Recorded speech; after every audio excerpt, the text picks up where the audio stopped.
que vous dites que Jésus-Christ n'existe pas. Oui. Maintenant, s'il n'existe pas, comment se fait-il que lorsqu'on appelle son nom, c'est-à-dire je suis dans une situation, je le prie, j'appelle son nom par rapport à cette situation, elle est résolue.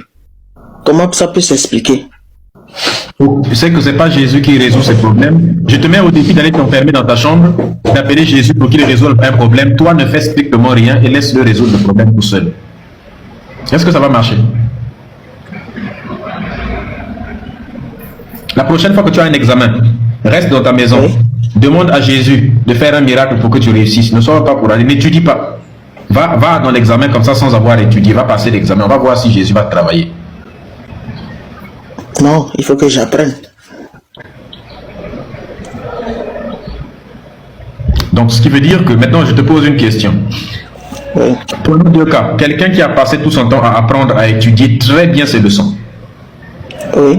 Il part à l'examen. Et la personne qui n'a rien étudié, mais il a passé tout son temps à prier Jésus. Les deux là, ils partent à l'examen. C'est qui réussit, qui échoue?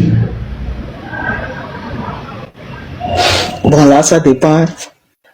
Logiquement, c'est celui qui a appris. Logiquement, celui qui a appris, celui qui a bien étudié, il réussit à 100%.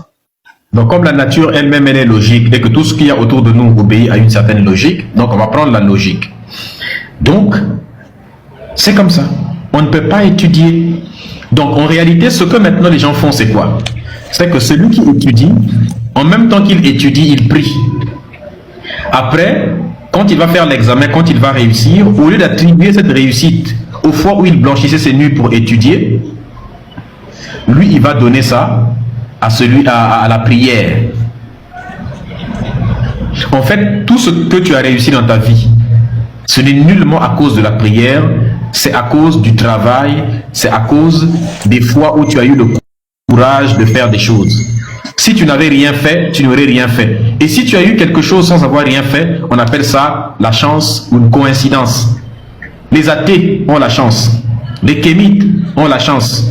Les Chinois, les bouddhistes, ceux qui ne croient pas en votre religion, ont aussi la chance. La chance s'applique à tous les êtres humains sur Terre, indépendamment de leur religion. La chance et la malchance, c'est comme ça. C'est juste des coïncidences simplement.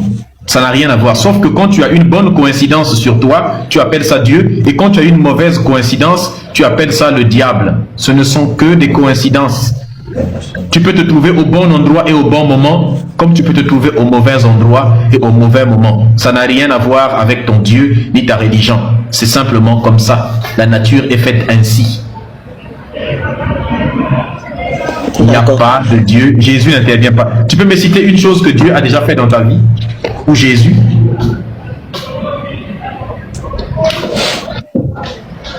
Ça ne peut pas s'expliquer de façon logique.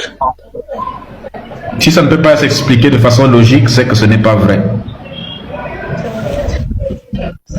D'accord.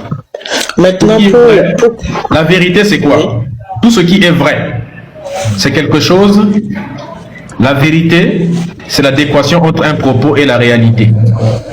Si un propos est logique et a un rapport au réel, et toi, il y a une concordance avec la réalité, c'est qu'on dit que la chose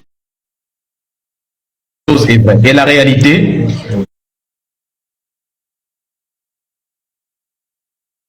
obéit à la logique. Il y a la logique. Si quelque chose n'est pas logique, donc la chose n'est pas vraie, n'est pas réelle, et si elle n'est pas réelle, donc elle n'est pas vraie.